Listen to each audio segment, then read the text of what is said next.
Good afternoon, good evening, wherever you are, and welcome to the Green Transition Show with me, Dr. Francis Tuokun. Today, I have an important guest who will help us to talk about a very important topic.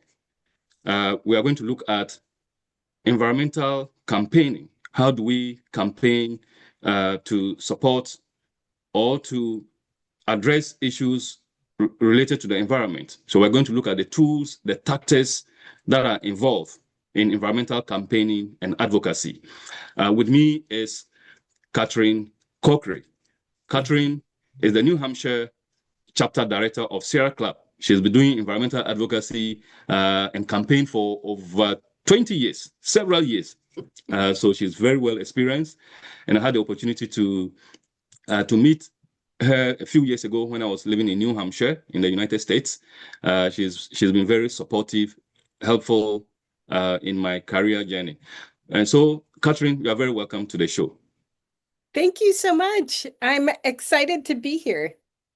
Yes. If you have not subscribed to the channel, I encourage you to hit the subscribe button so that I will continue to bring you very insightful topics on the show. Catherine, can you tell us about yourself? Can you introduce yourself to the viewers and tell us what inspired your journey into environmental advocacy and campaigning? Thank you. My name is Catherine Corkery. I use she, her pronouns, and I live near the confluence of the Kentucky River and the Merrimack River in a place called by the Native American Wabanaki Confederacy, Pennacook. It is in the city now called Concord, New Hampshire, in the United States. I've worked for the Sierra Club, as Dr. Tonku has told us, for over 25 years in various roles, and I'm the chapter director now. And I love being near the ocean and near the mountains. My inspiration, I was inspired to become an advocate for environmental justice and equity during my service with the Peace Corps in Senegal. It was a personal and a really important educational experience for me to better understand the world and the systems that impact communities, often inequitable systems. I lived with a generous Pular family who fed me and housed me and tolerated me with all of my questions and curiosities. But they knew nothing about me. And yet they took me in like one of their own. And I was taught humility and honesty and curiosity. And it attracted me to the environmental movement when I returned because it was centered on people and nature and the interactions of people and nature. And that's a real inspiration to this day. So tell me a little about your time in Senegal. I know that was a long time ago. Are you still in touch with the family that took care of you? Have you been able to, visit Senegal after you left there, so many years ago? Tell us more. So I was there in 1995 to 1998. And I lived in Sinchang Kucha, Sari Tokusel Wanito Hedito Kolda, Senegal, in southern Senegal. And my host family there were really wonderful people and so patient with me. And I learned so much from my host father, Kucha Kande was his name. And I have been able to stay in touch with them. And I visited in 2004 back in the Sinchan And it was so wonderful to see all the children get so big Yeah. and to see the changes in the village. And it was really wonderful to see everyone. Yeah. Thanks And for I sharing your. do, Yeah. oh, I'm sorry, I do hope to go back in the coming years to visit again. Okay. Thanks for sharing your experience in Senegal with us. Mhm. If you are listening to us or if you are watching us, this is the Green Transition Show with Dr. Francis Tuokun. We have Catherine Corkery, who is the New Hampshire chapter director of Sierra Club, as our guest. She's taking us through campaigning, environmental campaigning and advocacy. What are the tools? What are the tactics we all need to ensure that we protect the environment? Because the environmental protection is the responsibility of all of us. We all have a role to play in dealing with our environmental challenges and problems. Uh, Catherine, I would like to find out from you what is an environmental campaign or what is environmental advocacy, and what distinguishes a successful campaign with one that is struggling. Hmm. That's a really good baseline question. An environmental campaign, on the real simplest of terms, is a plan to recognize the environmental problems in your community and learn how to solve in solving them. The environmental with and learn how to solve them together as a community.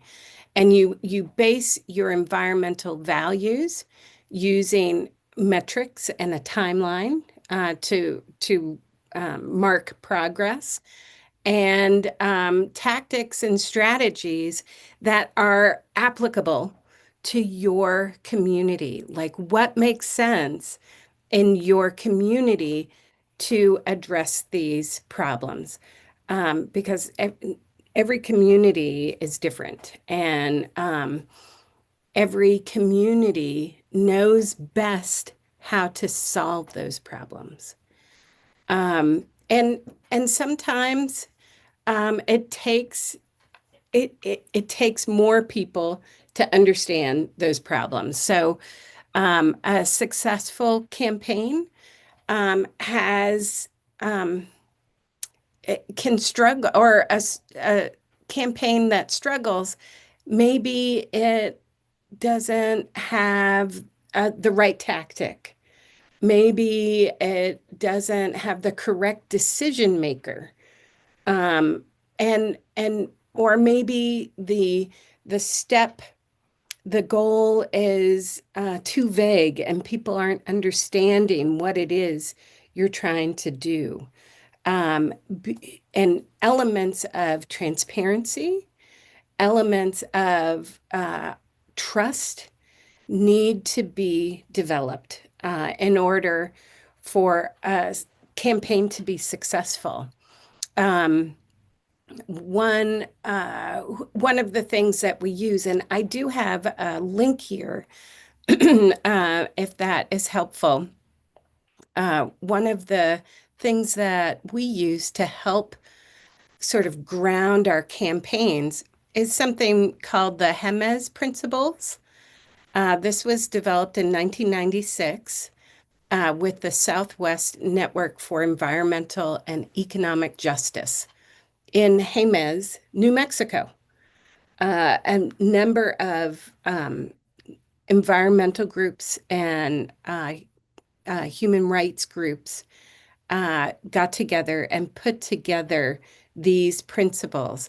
Um, would it make sense for me to put the link in the chat? Yes, that would be great. Okay, Yeah. let me copy that real quick and I'll put over here in the chat. I should have done that earlier. Here it is. Okay. And these are really the principles that ground us and help avoid like big struggles. But every campaign struggles a little bit. Every campaign has to be flexible, um, because things change. lives change, and decision making can be unusual. Um, and it actually made me think about a campaign that had a real significant impact that I worked on. When I first got involved in the Sierra Club, they there was a proposal for the national land, public lands, and national forests to restrict the amount of roads on these public lands, because for a number of reasons. Uh, but it was called the roadless rule. It was an administrative rule. And the Sierra Club was very, very involved in supporting this roadless rule.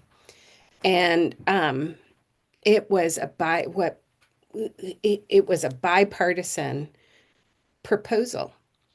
And through the administrative process, the democratic process, the public was able to submit comments. And this was the standard practice. And the Sierra Club and our partners, we had a nationwide coalition that supported this change.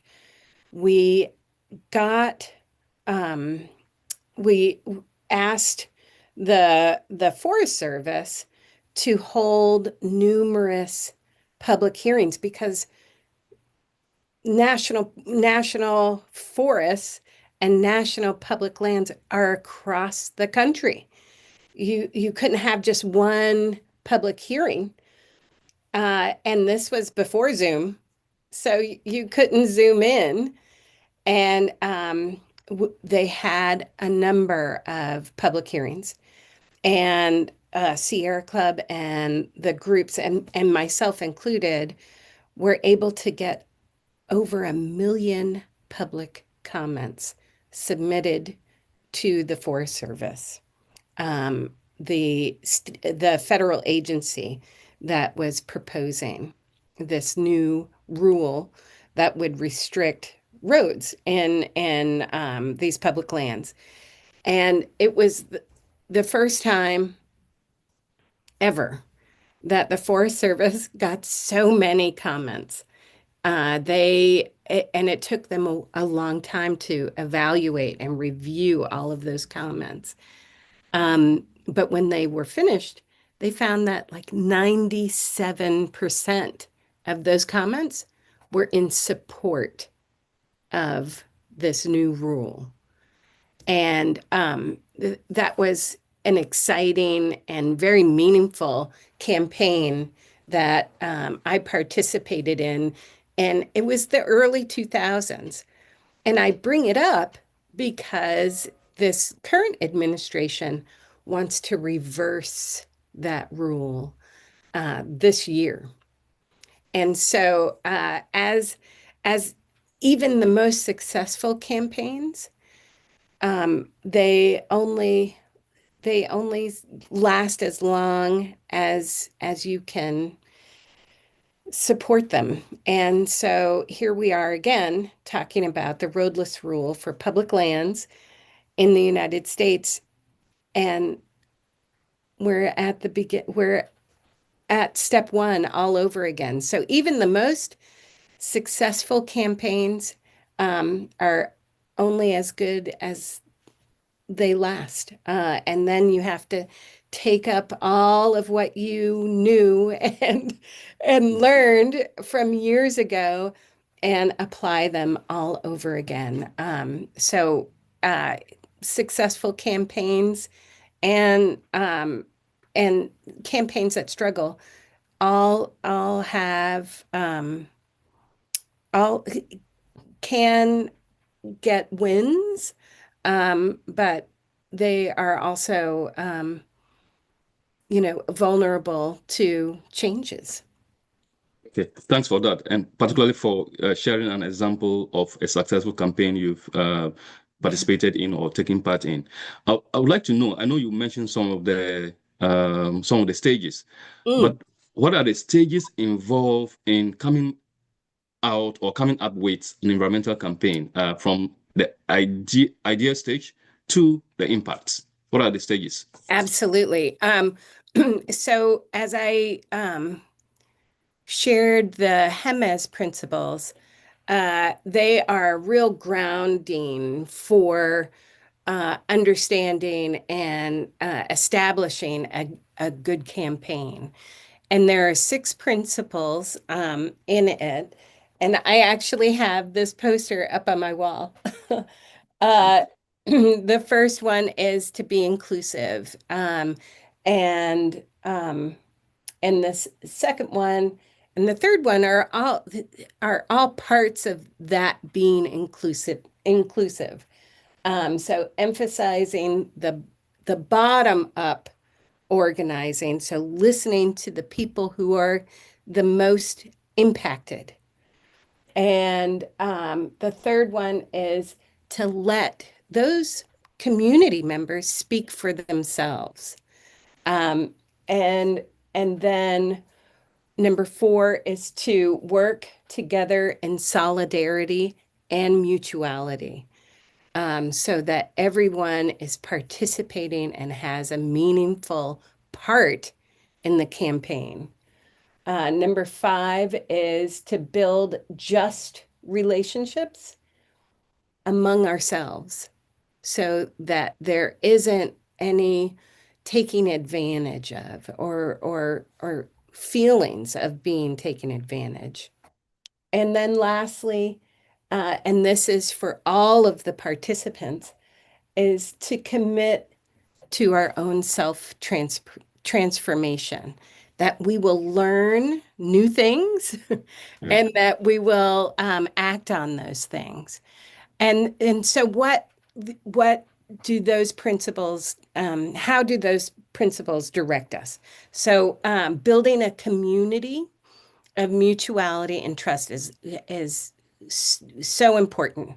Having an agreement with a coalition of people and understanding and listening to each other about the problems that your community is facing.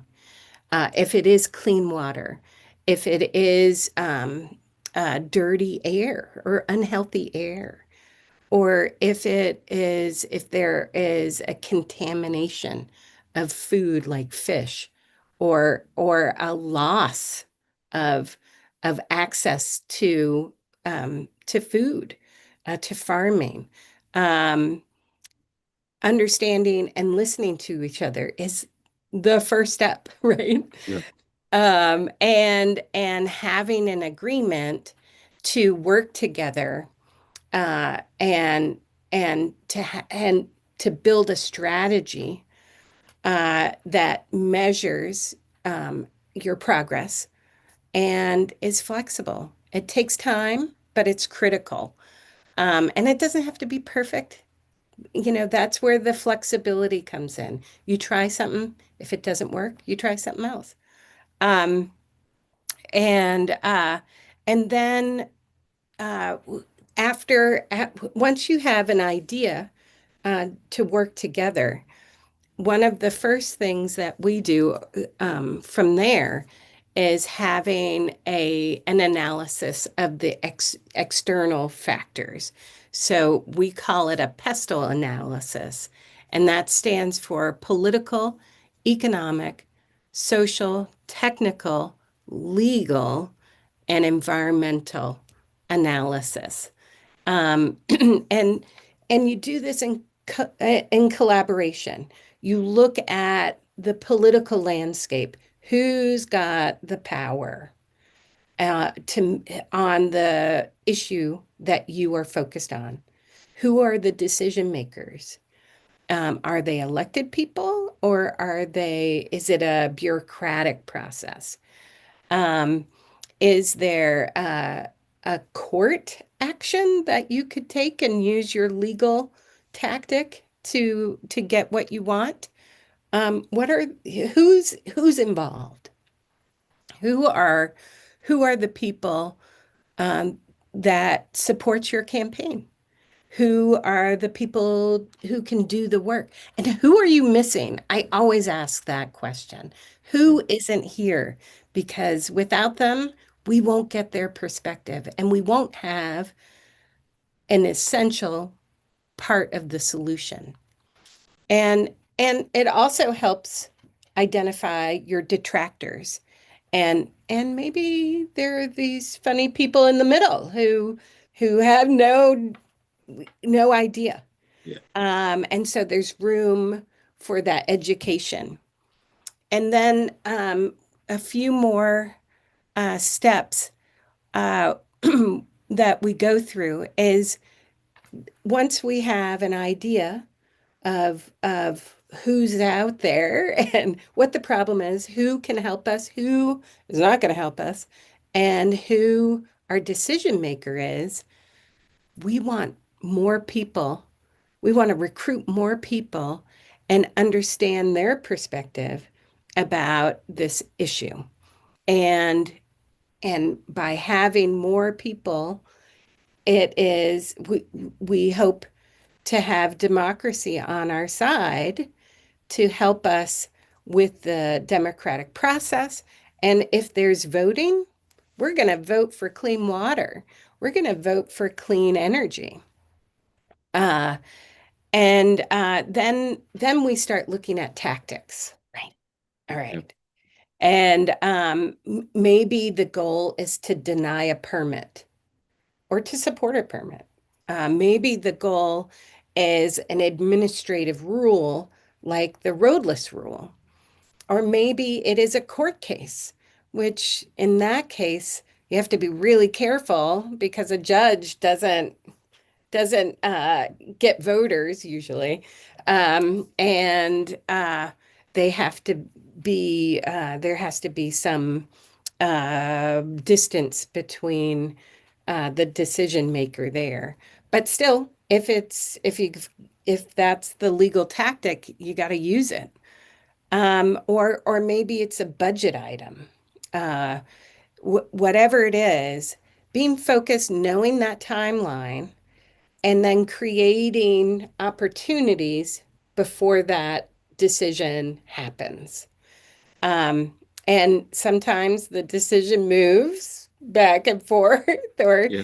there are middle decisions. Um, but concentrating on that, you can create tactics in that timeline. So maybe it's a press conference, or maybe it's a social media um, effort to educate people about this issue. Or maybe it's a billboard advert. Those kind of public displays are really effective in showing constituencies to the decision maker. And then there are more one-on-one type of opportunities too, where maybe you call up that decision maker or you send them a letter to their office.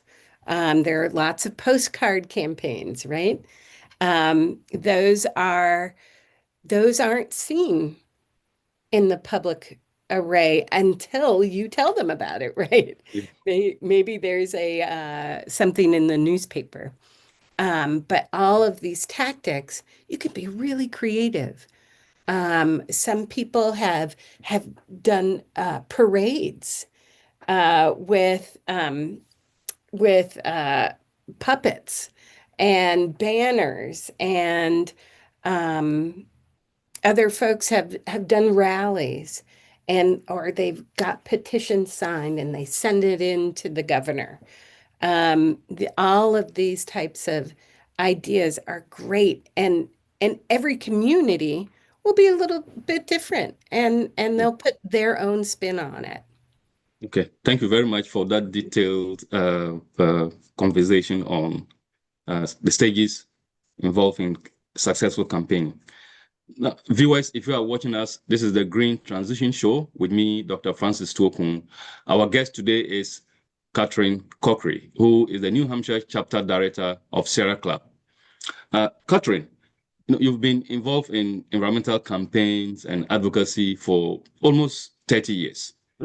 I know over the years, the strategies, the tactics have changed. So in today's world, what are the must-have tools or tactics that one has to use? Yeah, it's way different.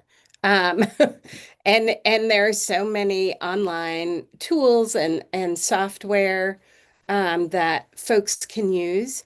One that I spend a lot of time on, but I often wonder, why am I doing this? Will anybody see it? Is sending email. Um, and because everybody's inboxes gets full of all sorts of stuff. And I try to make my emails um, scarce in a way, so that when they do come, people will open them, and that they have critical information. But other ways to contact people include texting. There are different tools. There are a whole bunch of different tools. There are websites that people can go to. They choose to go to these websites to find out what's happening. And there are a number of different types. There's one called Mobilize. There's also oh my gosh. Oh, I'm going to forget the name of it. There are a ton of them where, like, even GoFundMe Yeah. programs, you can go to them, or volunteering um, websites where if you want to volunteer and find a group that will align with you, there are so many places like that. And then the social media. We had a really great effort earlier this year about a bill that sort of like ran under the radar until we made a social media post about it, and we put it on Instagram and on Facebook, and it just shot up in less than 24 hours. We had over 80,000 people look at it. Um, it was pretty incredible. So all of those elements. There's also other pieces like Substack and YouTube, creating these conversations online and providing feedback and ways to get involved. These are really great online tools. Um, the other thing that I would be remiss if I didn't say, knocking on doors and calling people, having just conversations Yeah. with people is very impactful, because I think we are social beings. We need to connect with each other. And knocking on doors and making phone calls is a great way to do that. Yeah. Thank you. If you are enjoying the conversation, kindly subscribe to the channel. You can also follow us on LinkedIn, on TikTok, or on Facebook. We'll continue to bring you very insightful discussions such as this. For someone watching us, a young person watching us who wants to develop a career in environmental advocacy and campaigns, what are the key skills that are needed to be able to equip oneself with, to pursue a career in environmental campaign and advocacy? Yeah. I think one of the things that I find is a really great piece, and everybody's going to be different, right? But for me, being able to talk to people, to strangers, is a really important tool. And being able to share a story about the issue at hand. And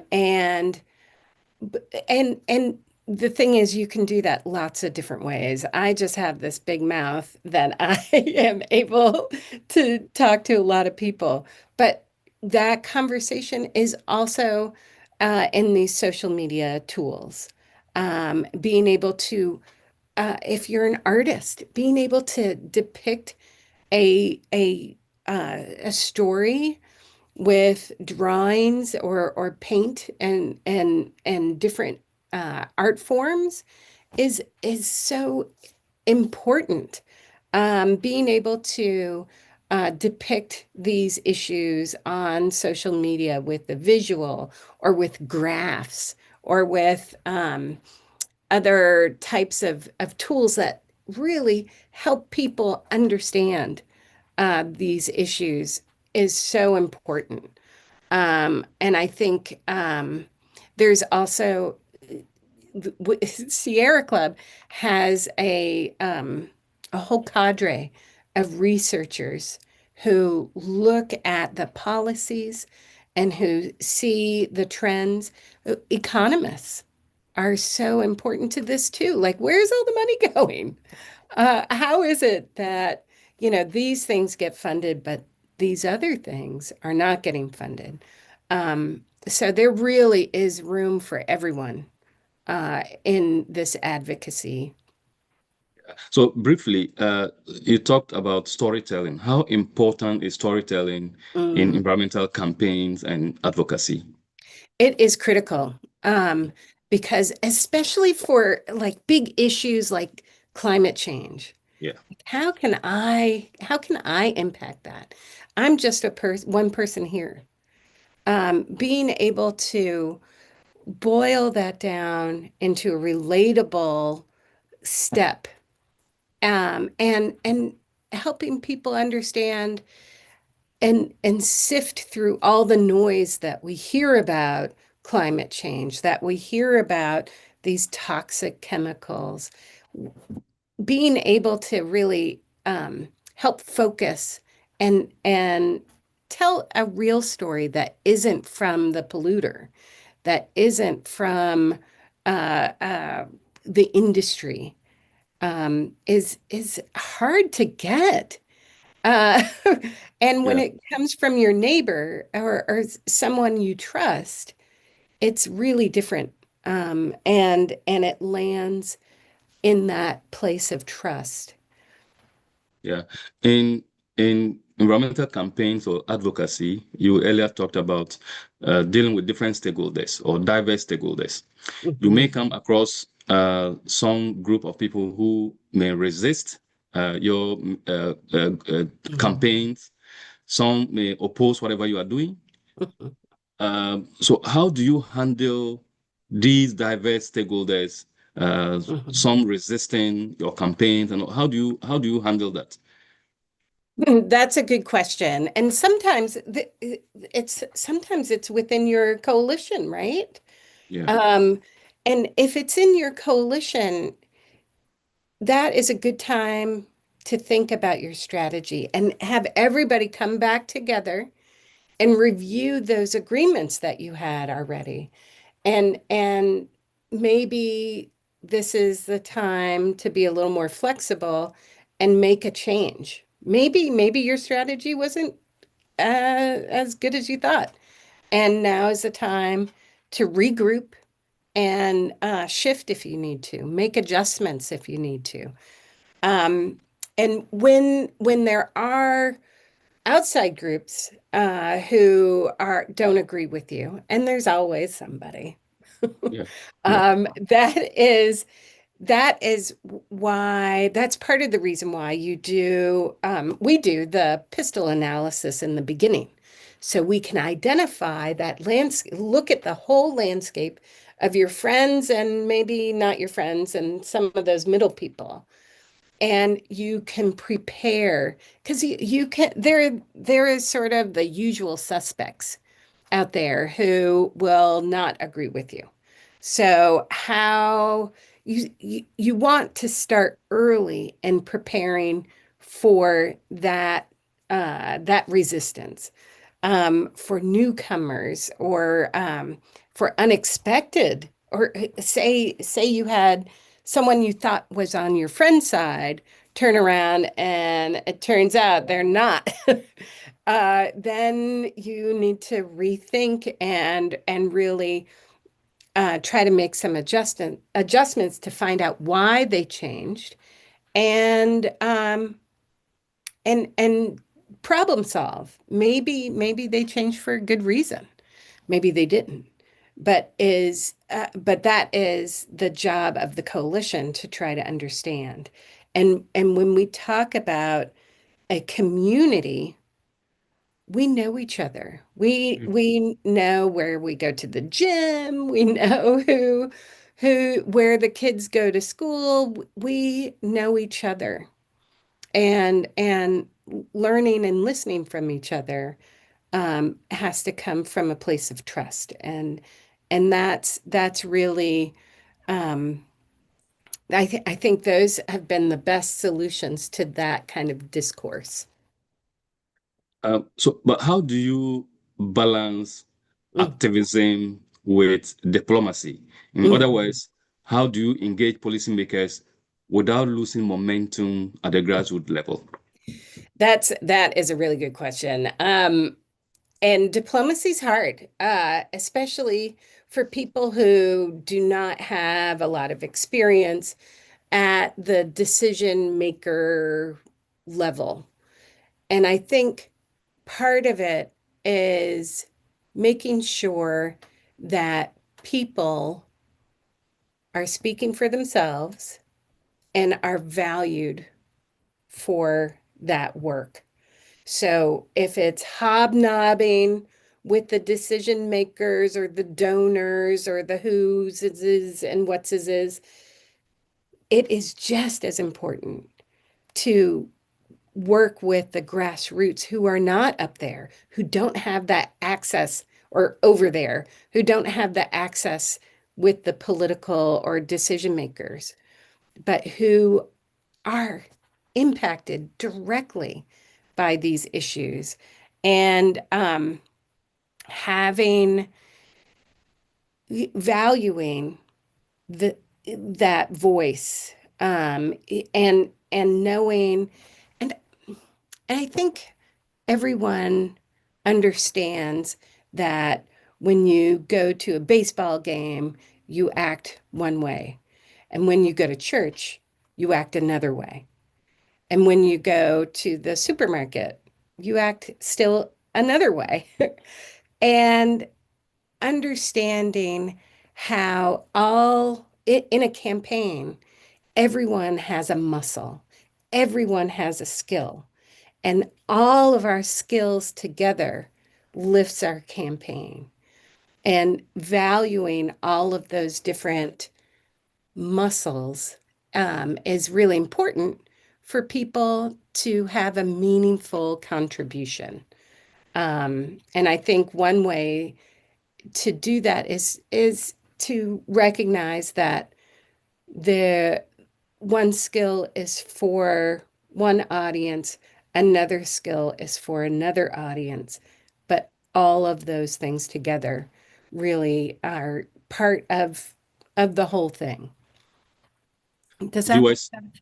yes, yeah, it does. Viewers, if you are watching us, this is the Green Transition Show with me, Dr. Francis Tuokun. We have uh, Catherine Corkery, who is the New Hampshire chapter director of Sierra Club, with us as our guest. And she's helping us to understand environmental campaigns and advocacy, the tools, the tactics that are needed to have effective campaigns so that together we'll all work to protect our environment. So, Catherine, what advice will you give to young professionals who want to pursue a career in environmental campaigns and advocacy? You earlier touched on it, but I want you to be specific, particularly to students who are in the university and want to pursue a career in environmental campaign, what advice will you give to them? I think the most important thing is to give your time to the community. Learn about the issue and the community it is impacting. Um, Take the time to learn who the decision makers are, who's on town council, who goes to town council, who are the people listening and participating in the democratic process in your community, or and think about who's missing here. They are talking about something where the people who are impacted aren't here. So who are they? And don't be afraid to ask questions. Don't be afraid to talk to everyone and try to learn their perspectives and why they have that perspective. Learning about your community and what the issues are and who cares about them is invaluable. And it's not something you necessarily learn in school, but it is how you learn about your community and building up a movement in your community. With your wealth of experience, what gives you hope about the current environmental movement? What gives you hope? I think um, what gives me hope is that I know other people care about our public lands. Other people demand that when they turn on their faucet in the kitchen, that it comes out with safe drinking water. And it also gives me hope that people did not and do not consent with poison in the farms where that grow food or in the rivers and streams that we live in. And and that our democratic process is the way that we solve things. It is a way to solve these problems. And that really gives me hope. If viewers and listeners want to learn about Sarah Club's activities and to get involved in some of your activities, what do they do? What will they have to do? We have websites that are really easy to find. There's also an upcoming webinar about the Endangered Species Act that is online that anyone anywhere can tap into and listen. And that is on the website, the sierraclub.org website. I'll put it in the chat. Here we go. And there's also chapters in every state. California is blessed with more than one chapter, but there is throughout the United States chapters, and Canada has a Sierra Club of Canada.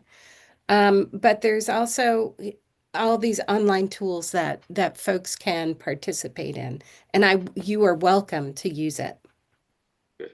What are your final comments, or what is your final message, particularly to those who want to turn a concern, an environmental concern, into an action? Absolutely. You know what has been really sticking in my mind this month, uh, or I should say the month of April, which is Earth Day here. Um, there's a quote from Maya Angelou. The quote is, um, "It is not where your dreams take you, but where you take your dreams." And that is young and old. All of us can do this. We all have the capacity to protect the things we love, the things that we value. And we all have dreams to give something better to our children and future generations.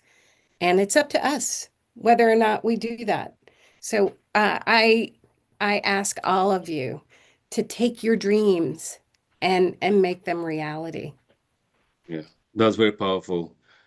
Take your dreams and make them reality, and make them a reality. And that means that we all have dreams, but making them a reality is what the challenge is. And that's usually a challenge to many of us. And yeah, I thank you for that. Viewers and listeners, this is how much time will permit us today. We thank Catherine for such an insightful conversation on campaigning, environmental campaign, the tactics, the tools that are needed. I'm sure we've all learned a lot throughout the conversation. If you have not subscribed to the channel, kindly subscribe to the channel and share it with your friends to do the same, so that it will motivate us to continue to bring you insightful conversations such as this. We hope to see you again next week to have another insightful conversation. Thank you so much for your time. Catherine, we thank you for your time. Thank you. I hope to see